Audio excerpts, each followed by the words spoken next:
ইদানিং গ্রামে বা শহরে যেখানেই যাচ্ছি একটা কথাই শুনতে পাচ্ছি, এবার ভোট কিভাবে দেব।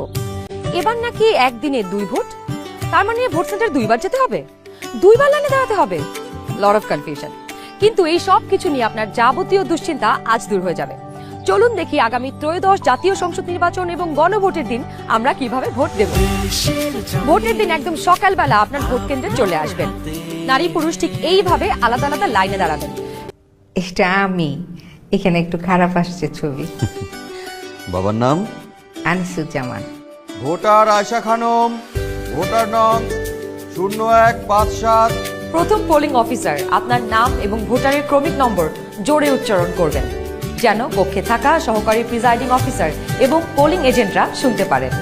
এরপর দ্বিতীয় পোলিং অফিসার আপনার আঙুলে অমোচনীয় কালি লাগিয়ে দেবেন। তারপর আপনি চলে যাবেন সহকারী প্রিজাইডিং অফিসারের টেবিলে। প্রিজাইডিং অফিসার আপনার ভোটার নাম্বার লিখে আপনাকে 2টো ব্যালট পেপার দেবেন। জানি এবার গণভোটের জন্য গোলাপি ব্যালট, আর সংসদ সদস্য নির্বাচনের জন্য সাদা কালো ব্যালট। বাহ! ব্যালট পেপার নেবার সময় আপনাকে স্বাক্ষর করতে হবে। আপনি চাইলে টিপসই দিতে পারেন। দেশের ছবি আপনার হাতে। ব্যালটের সাথে দেওয়া হবে সিল মারার জন্য একটি রাবার স্ট্যাম্প। আপনি 2টি ব্যালট এবং রাবার স্ট্যাম্প নিয়ে ভোট দেবার গোপন কক্ষে যাবেন। এবার গোপন কক্ষের ভেতরে আপনি কিভাবে ব্যালটে সিল দিবেন চলুন দেখি। গণভোটের গোলাপি ব্যালটে হ্যাঁ এবং না 2টো ঘর থাকবে। সংস্কার বা পরিবর্তন চাইলে হ্যাঁতে সিল মারুন। গণভোটে আপনি হ্যাঁ দিলে সবগুলো সংস্কার পাবেন, আর না দিলে কোনো সংস্কারই পাবেন না।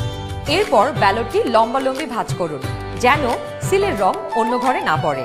এরপর আড়াআড়ি ভাঁজ করুন। সংসদ সদস্য নির্বাচনের জন্য সাদা কালো ব্যালটটিতে থাকা আপনার পছন্দের ব্যক্তি বা দলের মার্কায় সিল মারুন। সিলটি কিন্তু নির্ধারিত ঘরের বাইরে যাওয়া যাবে না। মার্কার বাইরে সিল পড়লে আপনার মহামূল্যবান ব্যালটটি বাতিল হয়ে যাবে।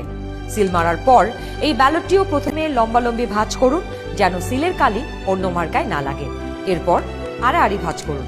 এবার গোপন কক্ষ থেকে বের হয়ে স্ট্যাম্পটি সহকারী প্রিজাইডিং অফিসারকে ফেরত দিন এবং একই ব্যালট বক্সে 2টি ব্যালট পেপার ফেলুন। ব্যাস, হয়ে গেল একদিনে 2 ভোট।